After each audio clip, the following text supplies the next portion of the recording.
Normalmente la gente suele pensar que ceder constantemente en una discusión o evitar a toda costa llevar la contraria a alguien es simplemente un rasgo de carácter. Claro, como ser alguien demasiado pacífico, generoso, ¿no? Exacto, o incluso un poco cobarde. Pero, a ver, ¿y si en realidad estuviéramos ante una auténtica adicción de supervivencia? Bienvenidos a este análisis a fondo aquí en SciMap. Hola, ¿qué tal? Y me encanta que empecemos así porque en SciMap, nuestra filosofía para nuestra comunidad de estudiantes de secundaria y bachillerato siempre es la misma: entender para no memorizar. Y hoy vamos a aplicar esto a la mente humana. Tal cual. Hoy nos sumergimos en un documento clínico fascinante sobre el trastorno de personalidad por dependencia que en el ámbito clínico se conoce como TPD. Y ojo, vamos a aprender haciendo, desgranando cómo funciona esto en la práctica. Eso es. Y hay que aclarar que este texto parte de un punto muy avanzado. O sea, no estamos en esa fase inicial de intentar adivinar qué le pasa a un paciente, no. Ya. El trabajo duro de medir ya está hecho. Claro, el documento asume que ya se han hecho todas las mediciones psicométricas. Hablamos de cuestionarios súper complejos, el MCMI-4, el CDE, el ECRR, y además se ha descartado mediante diagnóstico diferencial que haya un cuadro límite o evitativo. Vamos, que el profesional ya tiene la certeza absoluta. Es un trastorno de personalidad por dependencia de manual. Totalmente. Y fíjate, tener esa confirmación sobre el papel suele ser el momento en el que la mayoría de los profesionales respiran aliviados, ¿verdad? Sí, dicen, venga, ya sabemos qué es, vamos a aplicar el tratamiento estándar. Exacto. La reacción instintiva suele ser saltar de la etiqueta directamente a la cura. Pero a ver si nos ponemos en la piel del paciente que está en la consulta o del estudiante que quiere resultados rápidos, eso es lo que uno busca. Que te digan qué tienes y te den la solución ya. Lógico. Pero lo brillante de este texto es que pone un freno de mano tremendo. Prácticamente te dice que conocer el diagnóstico es inútil para sentarse en la sesión terapéutica si no entiendes primero cómo opera esa dependencia un martes cualquiera por la tarde. Es que esa es la clave. ¿Por qué frenar cuando supuestamente ya tenemos la respuesta? Porque una etiqueta diagnóstica es una foto fija. Y el comportamiento humano, bueno, es una película en movimiento. Lo que argumentan los autores es que agrupar a miles de personas bajo el mismo paraguas del TPD crea un espejismo de comprensión. O sea, que te crees que lo entiendes, pero en realidad no tienes ni idea del detalle. Exacto. Nuestra misión hoy no es catalogar síntomas. La misión es desmontar la arquitectura del minuto a minuto de esta patología. Si solo recetas pautas generales, estás disparando al aire. Tienes que diseccionar el engranaje del comportamiento. A ver, déjame intentar aterrizar esto con una analogía que usamos mucho en nuestras mentorías. Es como llevar un coche averiado al taller, ¿no? A ver, cuéntame. El diagnóstico tradicional sería que el mecánico lo mire y diga, vale, el motor falla. Y la etiqueta es impecable, pero ¿qué haces con eso? Nada, no te sirve para arreglarlo. Claro, el enfoque de este manual, lo que llaman el análisis funcional, sería abrir el capó, encender el motor y observar hasta descubrir que el fallo ocurre específicamente al girar el volante a la izquierda, porque hay un cable a sol rozando con otra pieza. Me parece un ejemplo buenísimo. Y si llevamos esa idea un poco más lejos, el análisis funcional te dice no solo qué cable roza, sino por qué ese roce tiene sentido dentro de ese motor. Claro, el porqué de la avería. Eso es. Los manuales diagnósticos clásicos, como el DSM-5, solo responden a qué tiene el paciente. Pero el análisis funcional, y esto para la gente de SciMap es oro, responde a cómo funciona lo que tiene. Y de ahí surge un cambio de paradigma bestial, porque rompe con un mito enorme. Al leer el material queda clarísimo que la sumisión no es genética. No es un rasgo inamovible en plan, nací así y punto. Totalmente. Y ese es el núcleo de todo. El texto redefine la sumisión como una estrategia de evitación aprendida. O sea, que se hace porque tiene una utilidad. Tal cual. Si una persona claudica sistemáticamente, lo hace por un motivo brutalmente pragmático. Y es que funciona. Recibe un beneficio psicológico a corto plazo. Una caída drástica de la ansiedad. Exacto. Ceder provoca que la ansiedad por un posible abandono caiga en picado. El cerebro ha aprendido que ceder es el salvavidas. A ver, detengámonos ahí porque es fascinante, pero abruma un poco. Si el terapeuta necesita abrir ese capó mental y ver el mecanismo exacto, ¿por dónde narices empieza? Bueno, el documento ofrece una herramienta estructurada buenísima, un protocolo implacable de 5 secuencias, y empieza aislando el origen de todo, que es el gatillo. El famoso paso 1, los antecedentes externos. Eso es, el gatillo ambiental.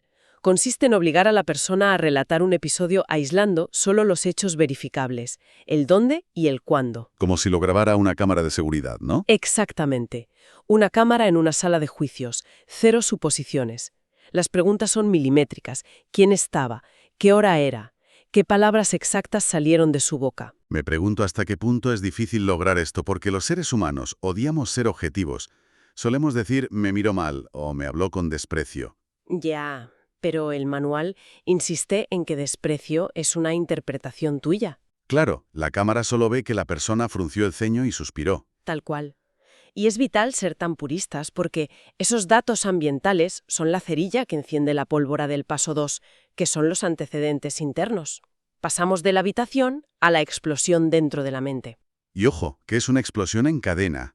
En este punto, la disección divide la respuesta en 3 niveles simultáneos. Primero, el nivel cognitivo, Los pensamientos automáticos, sí. que no son reflexiones pausadas, son sentencias catastróficas en plan, si le digo que no, se va a enfadar y me dejará para siempre. Exacto.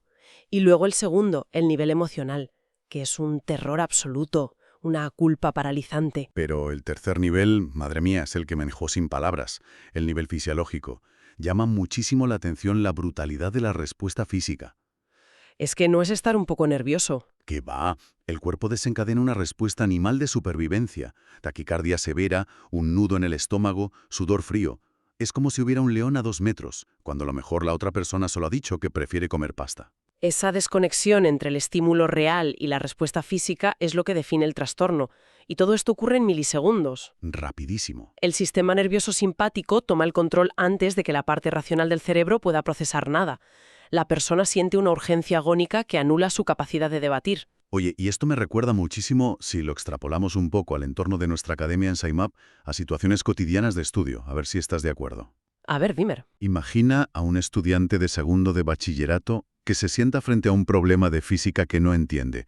El paso 1 es ver la hoja en blanco y el reloj marcando las 6 de la tarde. Y el paso 2 es el torbellino interno. Pensamientos de no voy a aprobar la EBAU, voy a fracasar. Exacto. Y físicamente se ahogan, les falta el aire, el corazón a 1000. Y claro, cuando el cuerpo colapsa así, necesitas una válvula de escape. Y ahí entramos en el paso 3, la conducta observable. Que en el caso clínico es la conducta de dependencia, la topografía, el ¿qué hice exactamente? Siguiendo con el estudiante, la conducta sería cerrar el libro de golpe y abrir TikTok, por ejemplo. Tal cual. O en la clínica, el terapeuta tiene que transcribir el guión de la paciente, documentar que bajó la mirada, cambió su tono a uno más suave y dijo, claro, lo que tú prefieras, perdona. Una claudicación verbal y física. Y hacer eso, ceder o cerrar el libro, activa la trampa perfecta, que es el paso 4, las consecuencias inmediatas. El premio oculto detrás de la sumisión. Porque la recompensa a corto plazo es brutalmente gratificante. Es el famoso refuerzo negativo. Y ojo, en psicología, un refuerzo negativo no es que te pase algo malo. Claro, es que te quitan algo desagradable, ¿verdad? Exactamente. El malestar desaparece de golpe. Para visualizar el poder de esto, imaginemos un dolor de muelas insoportable. Si te tomas un analgésico potentísimo, no lo haces por afición, lo haces porque necesitas que la agonía pare ya.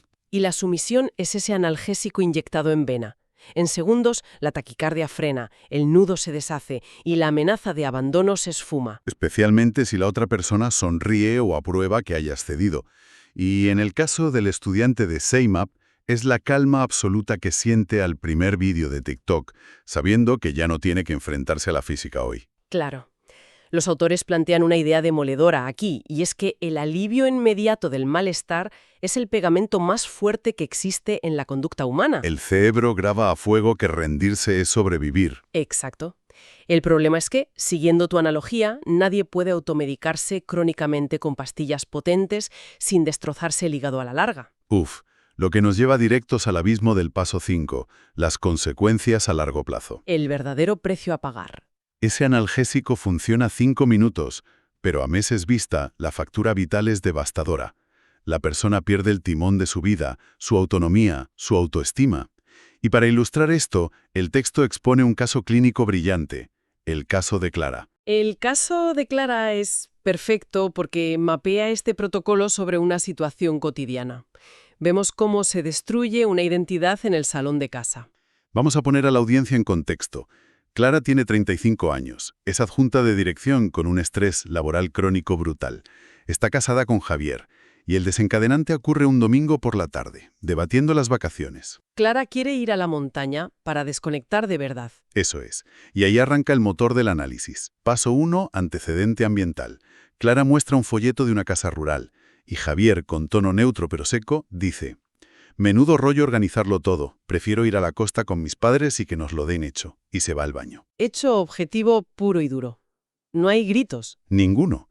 Pero desata el infierno del paso 2 en Clara. La cámara no ve nada, pero cognitivamente el catastrofismo la invade. Si insisto, pensará que desprecio a su familia y acabará dejándome. Y emocionalmente se inunda de pánico. El corazón a 100, le falta el aire, su sistema declara emergencia máxima. Y entonces Javier vuelve del baño. Y el organismo de Clara, desesperado por apagar la alarma, ejecuta el paso 3. La conducta observable, sí. Clara aparta el folleto, relaja la postura, suaviza la voz y claudica. Tienes razón, organizarlo es una locura. Mañana mismo llamo a tu madre para darle la alegría. Una sumisión milimétrica. Y claro, el paso 4 entra en acción. Javier le devuelve una sonrisa y le da un beso. Y el analgésico hace efecto. La taquicardia baja a 0. Ha comprado la paz. Pero, claro, el terapeuta tiene que exponer el paso 5, el saldo a largo plazo. El coste para Clara es monstruoso. Pasará una semana rodeada de su familia política, sin descansar de su estrés laboral. Y su autoeficacia recibe un golpe mortal. Su cerebro le dice: «¿Soy tan frágil que ni puedo defender mis vacaciones?» Y el rol dominante de Javier se consolida. Claro. Igual que el estudiante que al final suspende la evaluación porque cerró el libro para no sentir ansiedad, perdiendo toda la confianza en sí mismo. Tal cual. La dinámica es idéntica. Leer la disección de Clara es dolorosísimo. Es como ver un accidente a cámara lenta. Ya, pero el texto revela que plasmar ese dolor crudo sobre el papel es la llave maestra para curar. Es lo que llaman la lectura terapéutica. Y esto me parece increíble. El momento de revelación en la consulta. El terapeuta no sermonea. Le muestra a la paciente 10 viñetas analizadas con estos 5 pasos. Le expone la mecánica de su propio cerebro. Pero, oye, el simple hecho de mostrarle esto ya es terapéutico. ¿No genera más ansiedad verse tan atrapada? Genera lo que clínicamente se busca, que es la ambivalencia. Cuando Clara ve que no cede por generosidad, sino por pánico al abandono, algo hace clic. Se da cuenta de que la solución a corto plazo es la causa de su miseria a largo plazo. Exacto. Esa ambivalencia es terreno fértil. Por primera vez duda de su estrategia y está dispuesta a probar cosas nuevas. Y eso nos lleva a la fase final del manual. Cómo este análisis funcional es un puente directo a la intervención. Los autores no improvisan, ¿eh? Cada paso alterado tiene un tratamiento clínico específico. Es un mapa de ruta milimétrico. Por ejemplo, para el paso 2, esos antecedentes internos y pensamientos catastróficos, se aplica la reestructuración cognitiva. Que no es decir piensan positivo y ya está. ¿Qué va? Es entrenar a la persona para llevar ese pensamiento a juicio, pedir pruebas y sustituirlo por hechos objetivos. Vale, atacas el pensamiento. Pero luego en el paso 3, cuando Clara baja la voz y cede, el texto manda a aplicar entrenamiento en asertividad y comunicación. Y de nuevo, en SciMap siempre decimos que hay que aprender haciendo. En consulta es igual, es un ensayo conductual. Escribir guiones, grabar el tono de voz hasta que pueda decir no estoy de acuerdo sin asfixiarse. Pero el mayor desafío para mí es intervenir en la trampa del paso 4, ese refuerzo negativo. ¿Cómo le quitas el analgésico a alguien que siente que va a morir de dolor emocional? Ahí el tratamiento es la exposición gradual a la autonomía, y es vital. El terapeuta diseña experimentos donde la paciente debe expresar un desacuerdo leve y soportar el pico de taquicardia sin pedir perdón. Madre mía, qué duro tiene que ser eso. Sentarse a sentir el pánico y no hacer nada. Es agotador, pero es la única manera de que el cerebro desaprenda. Al soportar la ansiedad, sin ceder, el cerebro ve que el pánico, acaba bajando solo, que Javier no hace las maletas y la abandona. Si recopilamos todo este inmenso valor, Vemos que el análisis funcional rescata la psicología de las etiquetas frías y la lleva al sofá de tu casa un domingo. Demuestra empíricamente que detrás de un TPD no hay una persona débil, sino un organismo ejecutando una supervivencia exquisita. Y para cerrar, fíjate que el texto concluye preparando el terreno para niveles avanzados. Redefinen la dependencia emocional, proponen dejar de verla como una forma de ser para verla como lo que revela el paso 4. Una adicción conductual en toda regla. Sí, Exacto. una adicción a la calma inmediata. Es un concepto que, bueno, lo cambia absolutamente todo. Me gustaría dejar a quienes nos escuchan hoy con una reflexión provocadora. A ver, Si nos atreviéramos a coger este mismo microscopio de 5 pasos y lo enfocáramos hacia nuestros propios comportamientos de complacencia diaria, o en el caso de nuestros estudiantes de SciMap, en nuestra evitación del estudio, telita. acabaríamos descubriendo que eso que llamamos orgullosamente ser una persona pacífica, a veces no es más que una simple adicción a evitar el conflicto gobernada por el miedo. Es para darle muchísimas vueltas, la verdad. Sin duda. Gracias por acompañarnos en este análisis. Nos vemos en el próximo.